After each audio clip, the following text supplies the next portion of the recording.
안녕하세요. 오늘도 사연살롱을 찾아주셔서 감사합니다. 저는 50대 후반 여성입니다.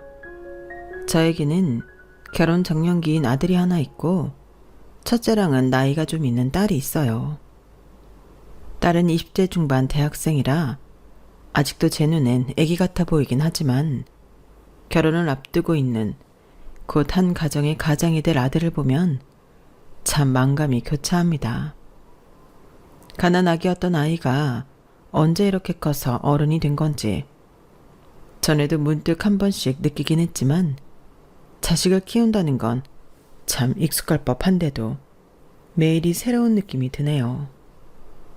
저도 나이가 있고 아들도 나이를 먹으니 부모 자식 간에 겪을 수 있는 웬만한 일들은 다 겪어본 것 같다고 생각을 했는데 역시 인생이라는 건 방심하면 안 된다는 걸 최근 깨달았네요. 저만 알고 있기엔 참 어디 가서 이야기하고 다니고 싶을 정도로 어이가 없고 극적인 이야기라 꼭 많은 사람들에게 공유를 하고 싶었습니다. 아들에게는 오래된 여자친구가 있어요.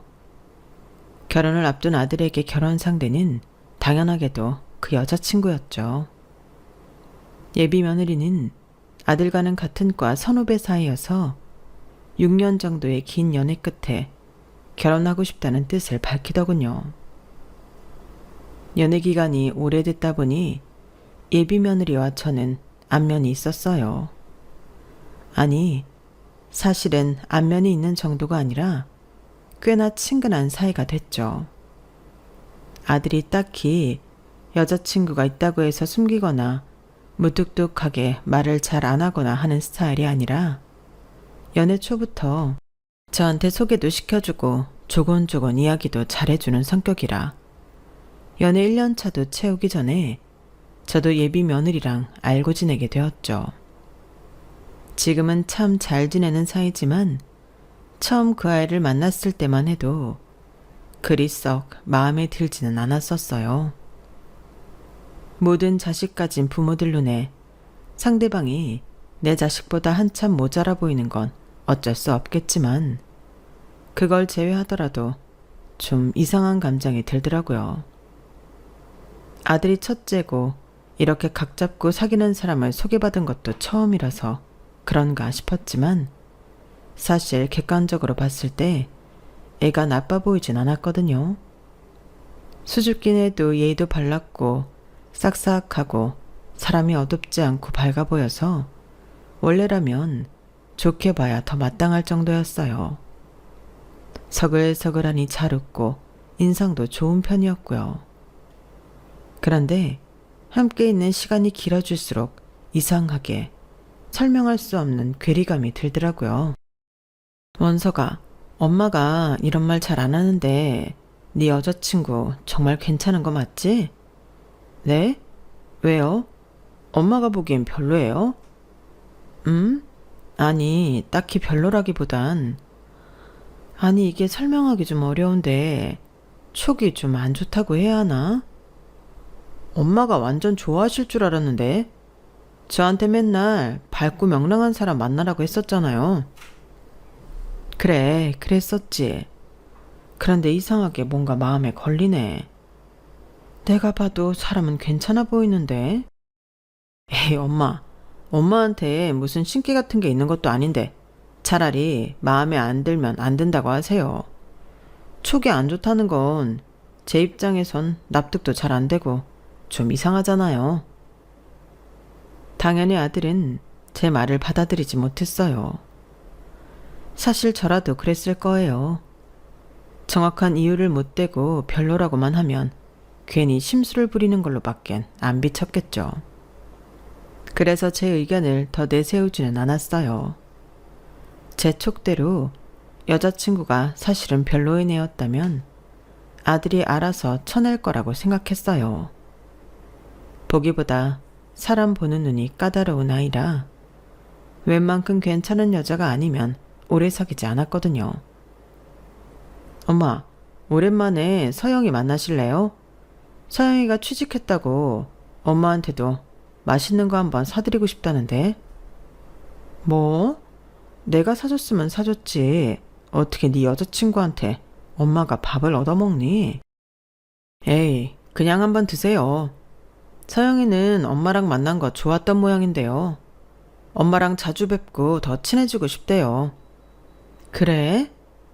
엄마도 서영이 자주 보면 어떤 사람인지 더 와닿을 거고, 계속 만나봤는데도 별로면 지난번엔 왜 별로라고 생각하셨는지 저한테 이유를 말해주실 수 있을 거 아니에요. 솔직히 저도 이유가 궁금하기는 해서. 엄마 눈에만 보이는 뭔가가 있는지요. 괜찮은 여자가 아니면 저도 오래 만날 이유가 없으니까요. 그래, 그럼 밥은 내가 사줄 테니까 약속이나 한번 잡아보렴. 네. 그 후로 아들은 종종 여자친구와 저의 만남을 주선해줬다고 얘기할까요? 저랑 그 아이가 친하게 지내길 바라는 것 같기도 했고, 영 아니라고 하는 이유를 알고 싶은 것 같기도 해서 저도 일단은 흔쾌히 수락을 했어요. 저도 제가 왜 이러는지 궁금했거든요. 몇 번 만나보면 한 번 만나본 걸로는 정확히 설명할 수 없던 어떤 지점을 정확히 집어낼 수 있을 것만 같았죠. 그 애가 정말 별로라면 하루라도 빨리 헤어지고 다른 사람을 만날 기회를 얻는 게 아들에게도 좋을 테니 거절할 이유가 없었어요.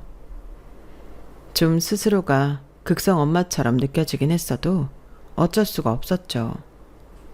그렇게 2번, 3번 아들의 여자친구를 만났지만 이상하게도 속 시원하게 해결되는 느낌이 없더라고요. 애는 정말 객관적으로 봐도 오히려 괜찮은 축에 속했고 저 혼자 계속 찜찜함을 느꼈어요. 엄마, 이번엔 어떠셨어요? 그 애를 만나고 나면 항상 물어오는 아들의 질문에도 당연히 제대로 대답하기가 힘들었죠. 한 3번째쯤 만났을 때는 스스로도 너무 고민이 돼서 주변 친구들에게도 물어보고 다닐 정도였어요. 이상하네. 애는 괜찮은 것 같은데 내가 괜히 심술을 부리는 건가? 그럴 수도 있어.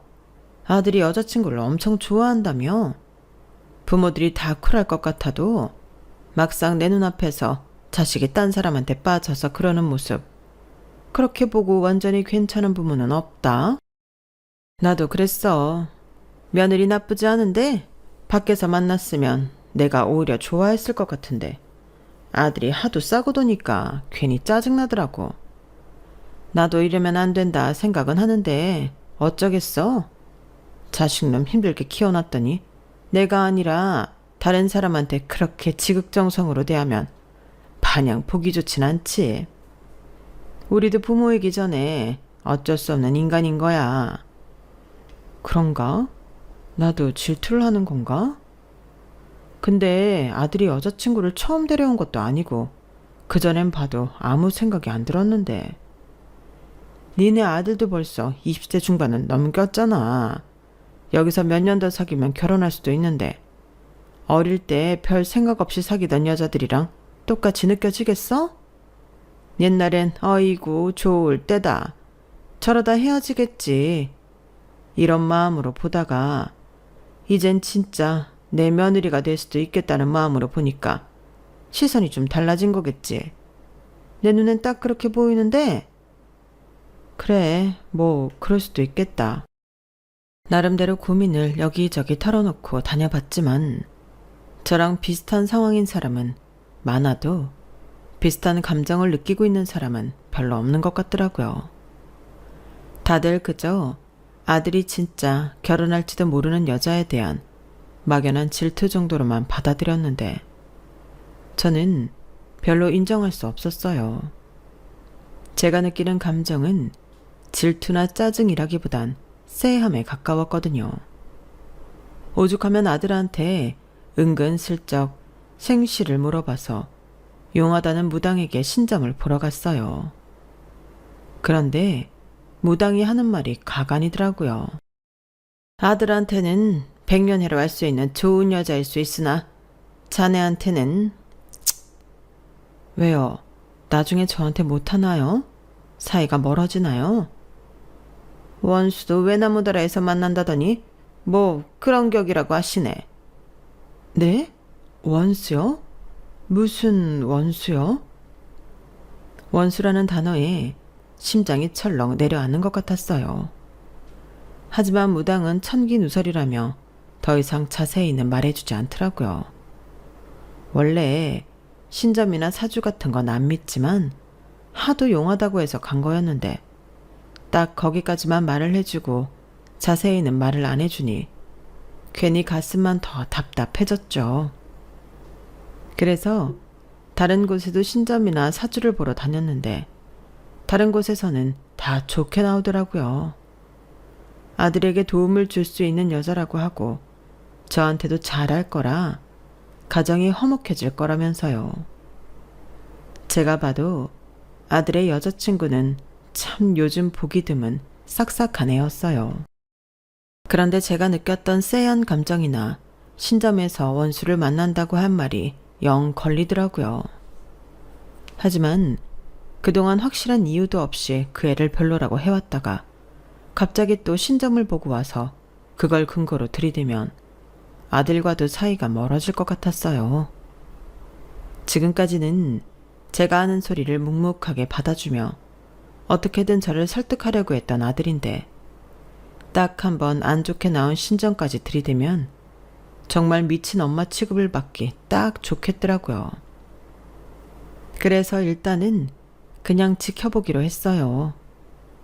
그런데 문제라면 문제인 점이 그 애는 시간이 지나면 지날수록 사람이 괜찮더라고요. 처음에는 막연히 안 좋게만 보던 저도 결국에는 그 아이에게 두 손 두 발 다 될 정도로 세상 모든 시어머니가 꿈꿀 법한 가정교육 잘 받은 티나는 착한 며느리였어요. 그게 아들과 연애한 지 3년 차 때쯤이었을 거예요. 문득 며느리가 들어온다면 이런 며느리도 없겠다는 생각이 들어 이제는 그만 이유조차 불명확한 색안경은 벗어버리려고 노력을 시작했죠. 예비 며느리는 제 딸에게도 친언니처럼 잘 대해줘서 제 딸도 엄청 좋아했어요. 엄마, 나 언니랑 여행 가기로 했는데 엄마도 같이 갈래? 응? 엄마가 거길 왜 가? 엄마 끼면 엄청 불편할 텐데. 응? 아니야. 언니가 먼저 물어봐 달래. 엄마만 괜찮으면 같이 가서 여자들끼리 시간 보내고 오면 좋을 것 같다고. 오히려 엄마가 같이 갔으면 싶어 보이던데?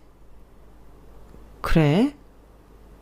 처음에는 그런 제안들도 다 입에 발린 인사치레라 생각해서 다 거절했지만 딸의 성화에 못 이겨 한번 함께 여행까지 다녀오고 나니 정말 그동안 제가 잘못 생각해 왔다는 게 뼈저리게 느껴지더라고요. 여행 내내 제 컨디션을 세심하게 살피며 필요한 것들을 챙겨주고 분위기도 처질만 하면 띄워줘 가면서 아무리 힘든 상황이 와도 유쾌함을 잃지 않는 모습에 저는 오히려 인간적으로 반했던 것 같아요. 뭔가 계산할 때도 뒤로 물러서는 법 한 번 없이 쿨했고 제 딸도 정말 친동생처럼 예뻐하는 모습에 제 마음이 아주 제대로 열려버렸죠. 아들이 이런 시원시원하면서도 가정적인 성격에 반했나 싶은 생각도 들었고요. 확실히 며느리로 들어온다면 이보다 좋은 사람이 들어오기는 현실적으로 힘들 것 같다는 느낌이 들었어요. 그래서 이제는 정말 마음을 열고 복덩이가 굴러와준 것에 대해 감사한 마음을 가지며 잘해줘야겠다는 생각이 들더라고요.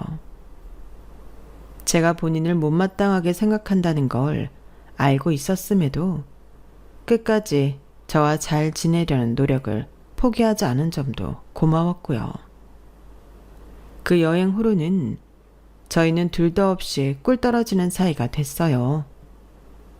가끔은 딸보다도 아들 여자친구가 더 효도를 하는 것 같다는 생각도 들더라고요.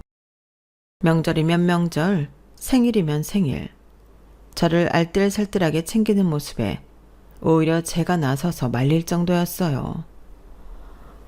뭐 이런 걸 다 부모님만 챙기기도 벅찰 텐데 뭐 나까지 챙기니. 어차피 결혼하면 하기 싫어도 해야 되는 거 아직 결혼도 안 했는데. 자유를 만끽할 수 있을 때 하고 이런 건 부모님께만 최선을 다해도 된다. 좋게 거절하겠답시고 타이르듯 말했는데 표정이 안 좋아지더라고요. 항상 밝게 웃던 애라 그런 표정은 그때 처음 봤던 것 같아요. 엄마, 사실은 서영이가 부모님이랑은 사이가 별로 안 좋아요. 나중에 아들에게 자초지종을 물으니 아들이 설명을 해주더군요. 어린 시절부터 엄마가 속을 썩여서 부모님과는 서먹서먹한 사이가 됐다고요. 화목한 가정에서 자랐을 것만 같은 성격인데 그런 가정사가 있는 줄은 차마 상상도 못했어요. 혹시 제가 처음 느꼈던 게 그런 배경에서 오는 기운이었나 싶기도 했지만 그 생각은 얼른 지워버렸어요. 그땐 모든 오해가 풀렸음에도 아직도 그 생각을 떠올리고 있는 제 자신이 싫었거든요. 그러고 나니 오히려 안타까운 마음만 들었어요. 그래, 부모랑 사이가 안 좋고 가정이 화목하지 않다는 게 별거 아닌 것 같아 보여도 어떻게 보면 참 큰일인데. 저렇게 밝고 예쁘게 커져서 다행이네.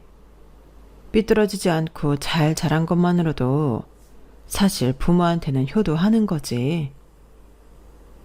엄마, 이제 마음을 다 여셨나 봐요. 반응 안 좋으실 줄 알았는데 그렇게 이해도 해주시고. 그러게, 애가 늘 예쁘게 많구니 만나다 보니 나도 정이 들었나 보지. 그렇게 아들의 여자친구와 저희 가족은 긴 연애 기간에도 좋은 관계를 지속적으로 유지해왔고 마침내 아들이 결혼을 하겠다고 그의 손을 잡고 오더라고요. 저로서는 이미 가족 같은 아이라 반대할 이유가 없었죠. 너무 오래 기다리게 했다. 나한테도 딸 같은 앤데 따로 허락받을 필요는 없지. 얼른 준비해라. 감사합니다, 어머님. 저희 정말 잘 살게요. 마지막까지도 그 애는 제가 반대할 줄 알았는지 눈물까지 글썽이며 감사하다고 인사하더라고요. 그 모습을 보니 이유도 없이 사람을 괴롭게 했던 것 같아서 조금 미안해졌어요. 우리 아들 이제 결혼 준비한다. 어머, 정말? 그 조그맣던 애가 무슨 벌써 결혼이래. 우리도 늙을 만큼 늙은 거겠지? 시간이 정말 원망스럽다, 원망스러워. 그러니까 원석이 진짜 귀여웠는데. 그래도 남자애들 크면 징그러워지는데 원석이는 지금도 귀엽게 크긴 했어. 원석이 데려가는 여자는 좋겠네. 성격도 서글서글하고 얼굴도 훤칠하니 잘생겼고 집도 그럭저럭 잘 살고. 나도 그런 남편을 만났어야 됐는데. 얘는 무슨 그런 소리래. 너 같은 며느리는 내가 사양이다. 오랜만에 동창들을 만나서 아들 결혼 자랑을 하며 깔깔대는데 어떤 친구 하나가 문득 잊고 있었던 이름을 꺼내더라고요. 정말. 이럴 때 형주 그 기집애도 같이 있었으면 좀 좋아. 진짜 아직도 걘 괘씸해서 꿈에 나올 지경이라니까. 나도 아직도 분할 정도인데 넌 어떻게 했어? 제일 친한 친구였는데. 그러게. 나도 나한테 이런 경사가 있는 순간에 내 옆에 걔가 없을 줄은 정말 예상도 못했었지. 저희 동창 모임은 총 6명이었는데 그중에 형주라고 저랑 가장 친한 친구가 있었어요. 중학교 3학년 때 만난 다른 친구들과는 달리 형주랑은 중학교 1학년 때부터 붙어 다녔던 사이라 조금 더 사이가 각별했죠. 집도 바로 옆집에 살다 보니 부모님들이랑 형제까지 서로 아는 사이였고 늘 저에게 잘해주기만 했던 명랑한 친구라 저는 그 친구랑 평생을 잠 여러 번도 약속했어요.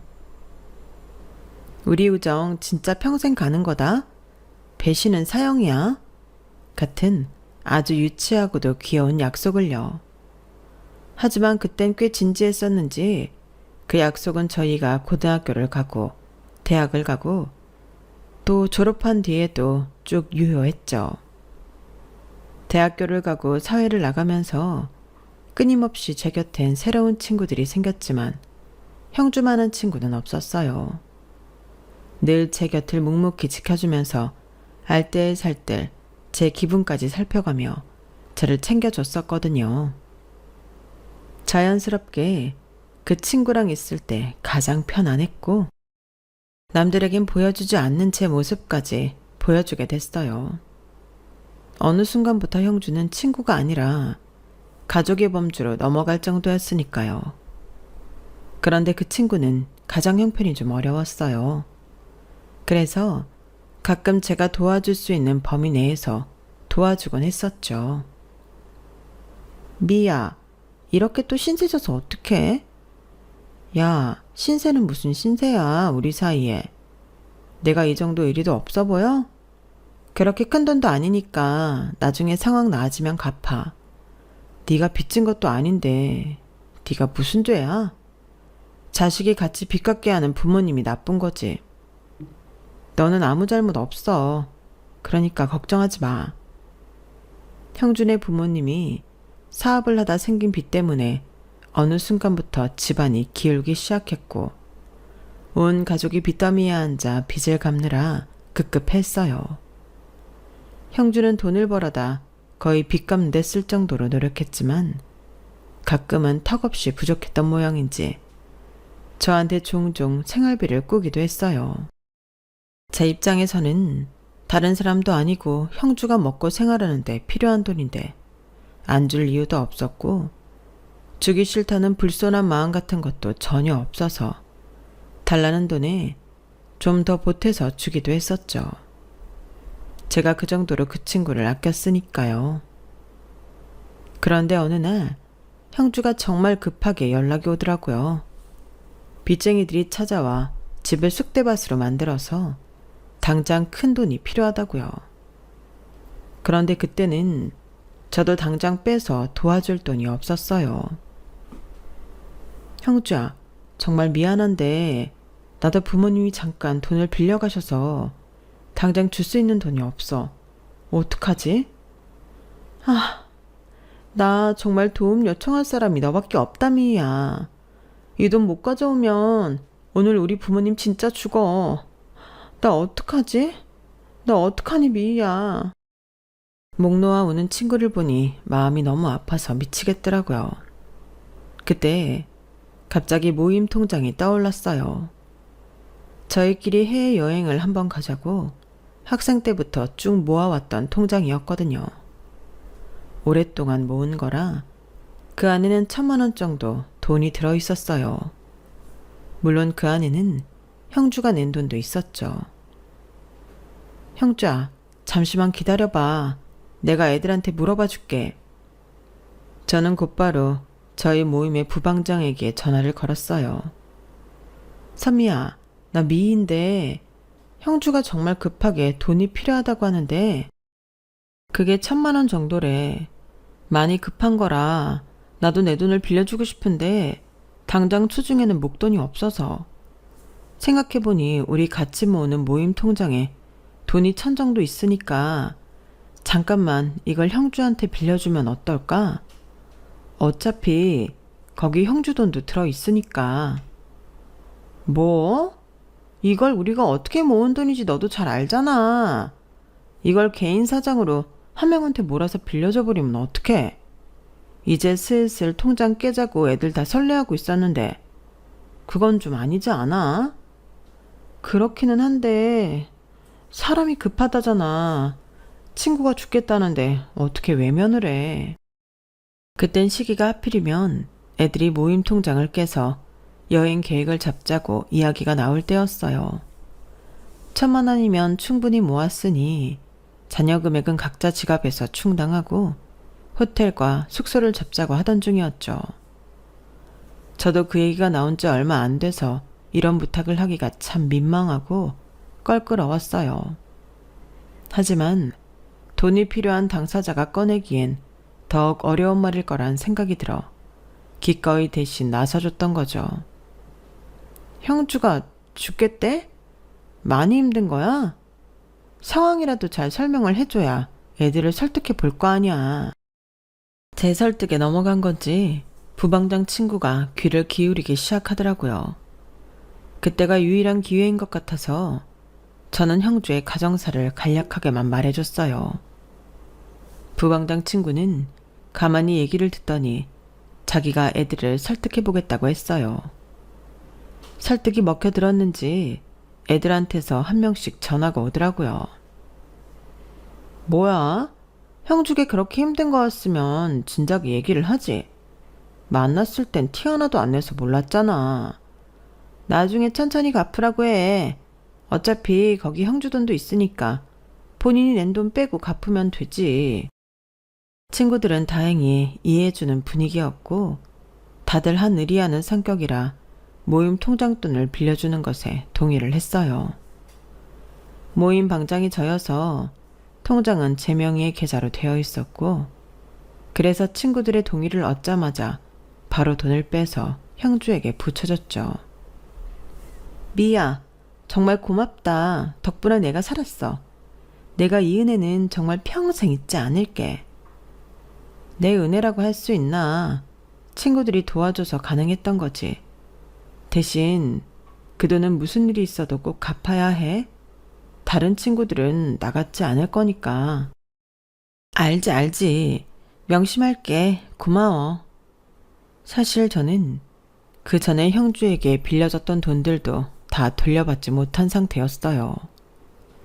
그런데 매일같이 빚에 허덕이는 친구에게 내 돈 언제 갚을 거냐 말을 꺼내기가 너무 어려워서 계속 빌려주기만 하던 상태였죠. 그래도 저는 그 친구를 믿었어요.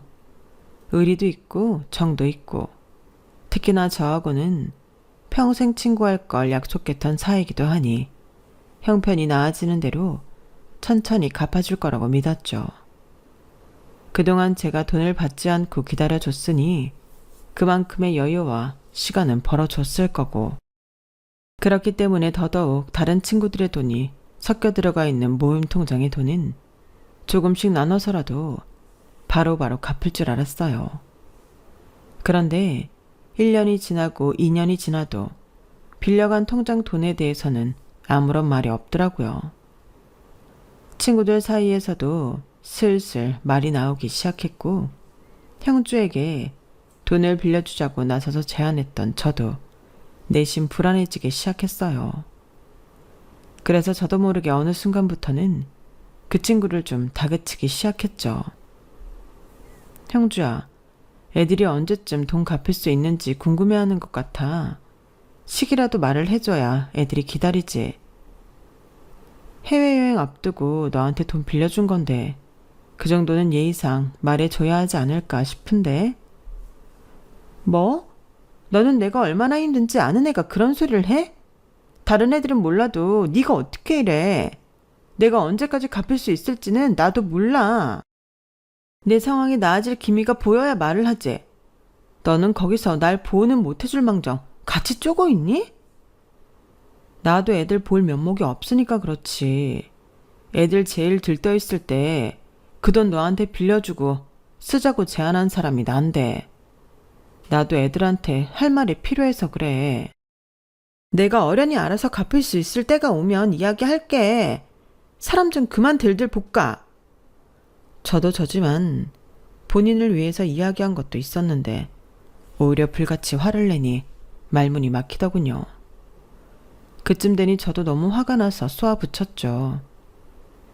애들 다 불편해해. 이대로 가면 네 얘기 분명 나올 거고 그런 건 나도 싫어. 그냥 친구들한테 이야기 나오기 전에 어떻게든 해결했으면 좋겠다는 건데 너는 그게 그렇게 화나니? 내가 그걸 갚을 수 있었으면 진작에 네 돈보다 갚았겠지. 아직 못 갚고 있는 거 보면 몰라? 나도 살기 힘들어. 근데 너까지 각박하게 두은 돈 왜 이러니? 막말로 당장 니네는 그 돈 없이도 지금 잘 먹고 잘 살잖아. 근데 나는 그 돈 없으면 안 됐고 지금도 돈 때문에 힘들어. 친구가 어려울 때 꼭 이렇게까지 해야겠어? 친구란 이름을 들먹이며 저를 돈밖에 모르는 각박한 인간으로 몰아세우는데 더 이상 저도 상대하고 싶지가 않더라고요. 그래서 그대로 전화를 끊어버렸어요. 그러고는 며칠 동안 먼저 연락을 하지 않았죠.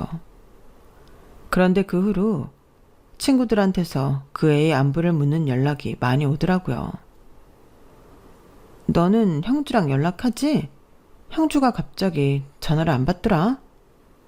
그래? 무슨 일이 생긴 건 아니겠지? 아무리 바빠도 연락은 꼬박꼬박 되던 애였는데 갑자기 이러니까 좀 불안하네. 너랑 제일 친하잖아. 뭐 아는 거 없어? 아니 사실은 얼마 전에 좀 크게 싸우긴 했는데 그렇다고 너네 연락까지 안 받는 건가? 뭐야 연락 좀 해봐. 솔직히 이대로 연락 안 될까 봐 좀 불안하다. 에이 설마 걔가 그럴 애는 아닌데. 하지만 생각보다 연락이 안 되는 기간이 길어지자 저까지 심장이 철렁하더라고요. 더 이상 친구들을 안심시키고 있을 수만은 없어서 저도 자존심 꺾고 연락을 해봤지만 정말로 연락이 안 됐어요. 그래서 형주 가족에게도 연락을 취했지만 형준의 부모님도 아는 게 없으시다고 하더라고요. 빚 갚기 싫어서 도망친 것 같다는 얘기가 형주의 가족에게서 얻은 정보의 전부였어요. 허탈하더라고요. 친구들에게 전해주니 친구들은 아닌 척 하면서도 저를 바라보는 원망의 눈빛은 숨기지 못하더군요. 친구들에게 너무 미안해서 한 명 한 명 만나 사과했지만 그게 사과한다고 어디 눅눅듯 사라질 수 있는 종류의 감정을 아니라는 걸 저도 아니까 힘들었어요. 저는 그 친구를 믿어준 죄밖에 없는데 하마터면 저까지 친구들과 어색해질 뻔했죠. 친구들은 저한테 죄가 없다는 것도 알고 제가 하도 진심 어린 사과를 하고 다니니 저에 대해서는 시간이 지나니 그런 원망도 풀었어요. 대신 형주는 저희 사이에서는 천하의 대역 죄인이 되었죠. 그래도 한때 친했던 사이고 평생을 함께하자고 약속했던 친구니 이렇게 제 아들의 경사에 함께하지 못한다는 건 아쉽더라고요. 저희 아들도 어렸을 때 형주를 유독 좋아하고 많이 따랐거든요. 걔가 그렇게 우리한테 연락도 없이 잠수 타버린 걸 어쩌겠어. 아쉽긴 하지만 이제 원망은 안 해. 그래, 이제 와서 원망해서 뭐하냐. 그냥 똥 밟았다 생각하는 거지.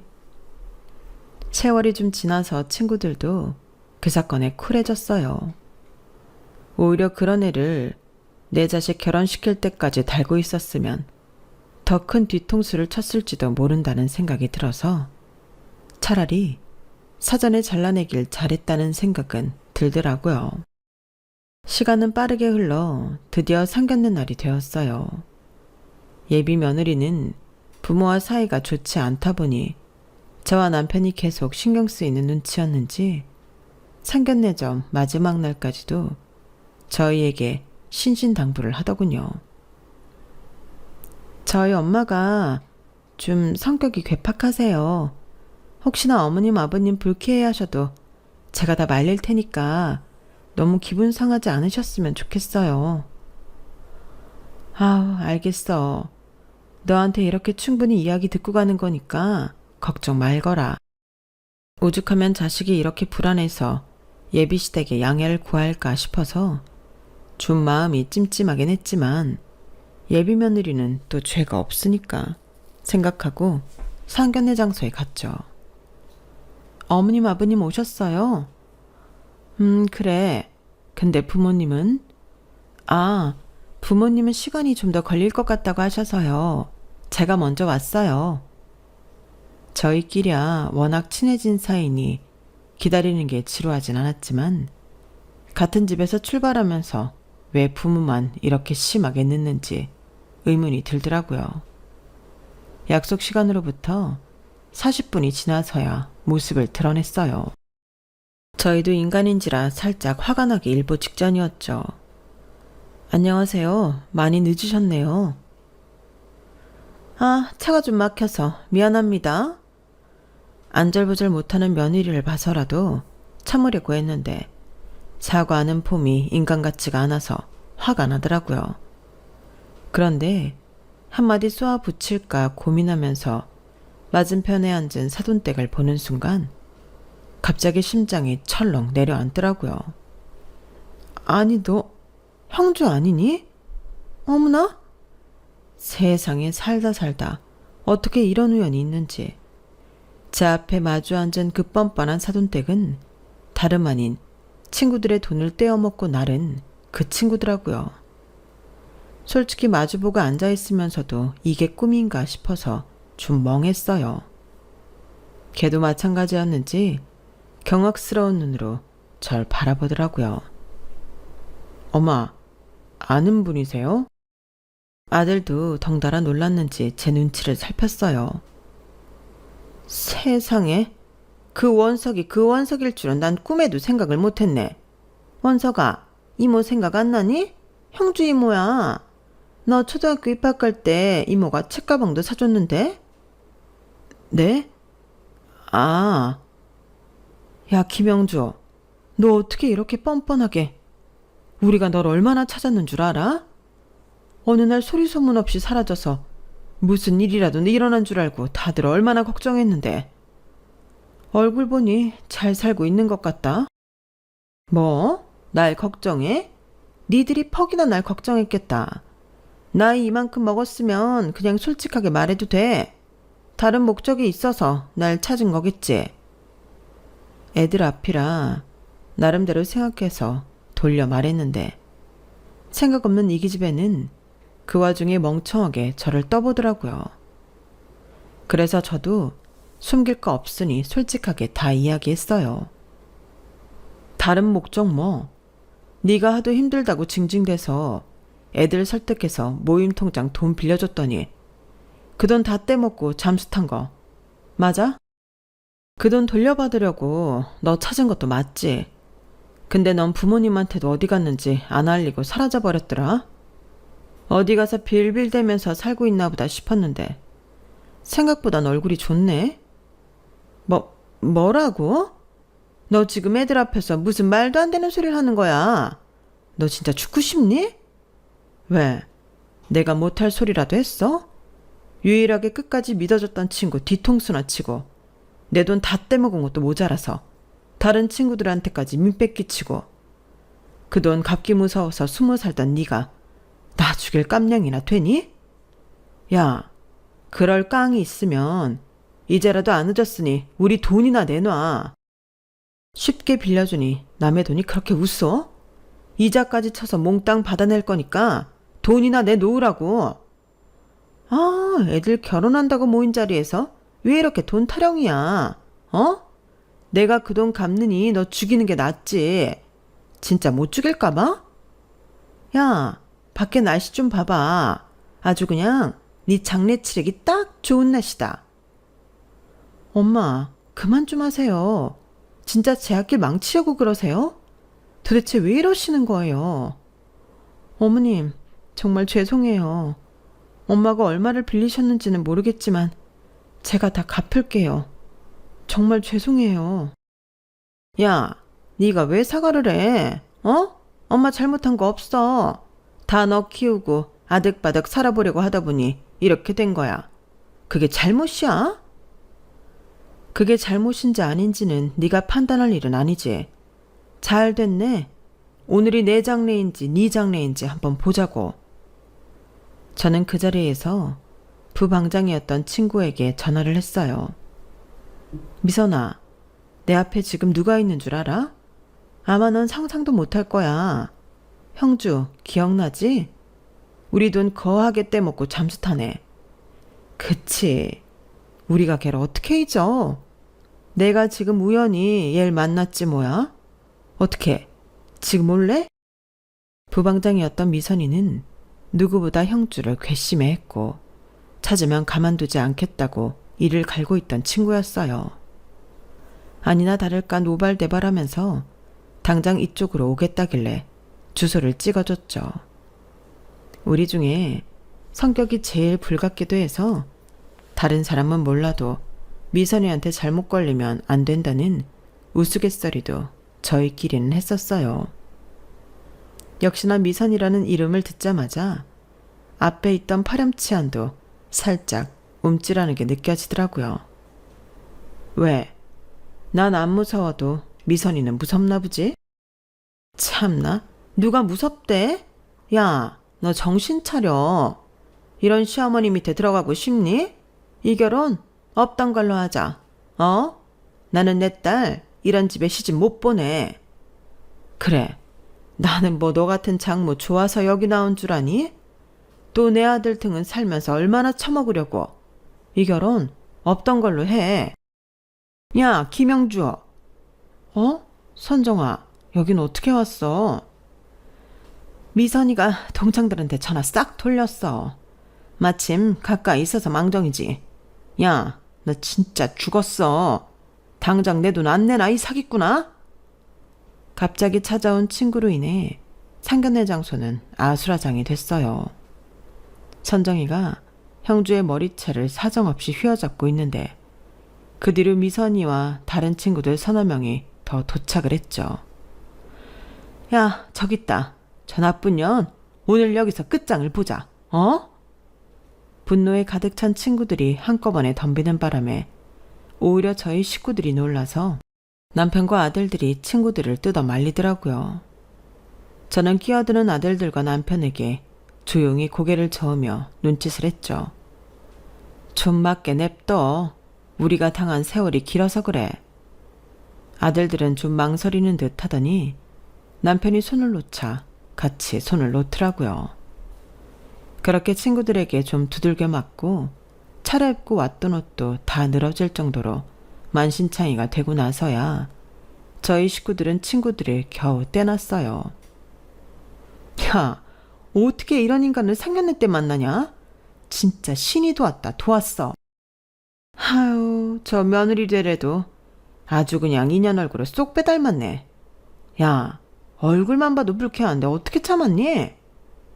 그러고 보니 제가 처음부터 예비 며느리에게 정이 안 갔던 이유가 바로 이거란 걸 깨달았어요. 그전까지 눈치를 못 챘었는데 나란히 세워놓고 보니 형주랑 똑 닮은 얼굴을 하고 있었던 거예요. 무의식은 눈치를 채고 있었던 거죠. 하지만 제가 겪어온 며느리는 정말 요즘 세상에 이런 애가 어딨나 싶을 정도로 참 잘 자란 아이였어요. 엄마가 형주라는 걸 알게 되니 마음이 확 식기는 했지만 그동안 함께 해온 세월을 생각하면 이 아이를 내치기가 좀 망설여지더라고요. 안 그래도 지 엄마와 사이가 안 좋다고 늘 말하던 아이였고 아들과도 저렇게 오래 사귈 정도로 사이가 좋은 아이인데 고작 엄마 때문에 결혼을 없는 게 맞나 싶은 생각도 들었어요. 부모도 아이를 못 고르지만 아이들도 부모를 못 고르잖아요. 오랜만에 본 왼수 때문에 정신이 팔려 며느리 신경을 못 쓰고 있었는데 며느리는 큰 충격을 받았는지 하염없이 울고만 있더라고요. 울지 마. 너는 잘못 없어. 유감이지만 내가 네 엄마랑 악연이 있어서 그렇다. 우릴 좀 이해해 주렴. 며느리는 말없이 고개만 끄덕이더라고요. 친구들은 어떻게든 돈을 받아내고야 말겠다며 형주의 남편과 제 며느리에게까지 연락처를 다 받아갔어요. 친구들은 아들 결혼은 다시 생각해보는 게 좋겠다고 뜯어 말렸는데 아들도 그렇고 저도 며느리가 너무 마음에 걸리더라고요. 며느리는 본인이 잘못한 것도 없는데 그 돈은 꼭 자신이 어떻게든 다 갚겠다며 원석이랑 헤어지지만 않게 해달라고 하더라고요. 저도 정말 몇 번이고 마음이 왔다 갔다 했지만 깊은 고민 끝에 결론을 내렸어요. 저희 개인적인 원한 때문에 가족이나 다름없는 예비 며느리를 집에서 내치는 게 평생 마음에 남을 거라는 생각이 들었거든요. 결혼식 때야 너도 네 부모가 있는 게 나으니 그것까지 뭐라 안 하겠다만 결혼하고 나서는 엄마랑 연 끊고 살 수 있겠니? 그게 가능하다면 내가 허락하마. 아무리 좋게 생각하려 해도 나는 너희 엄마랑 평범한 사돈 사이로 지낼 수가 없어. 친구들도 그 꼴을 가만히 보고 있진 않을 거고. 어머님, 제가 바라던 바예요. 할 수만 있다면 저도 엄마랑 연을 끊고 싶어요. 이때까지 그 명분이 없었을 뿐이지 저는 정말 엄마를 제 가족이라고 생각해 본 적이 없어요. 어머니도 아시잖아요. 그래, 알지. 네 엄마가 저 인간인 줄 알았더라면 더 잘해줬을 거다.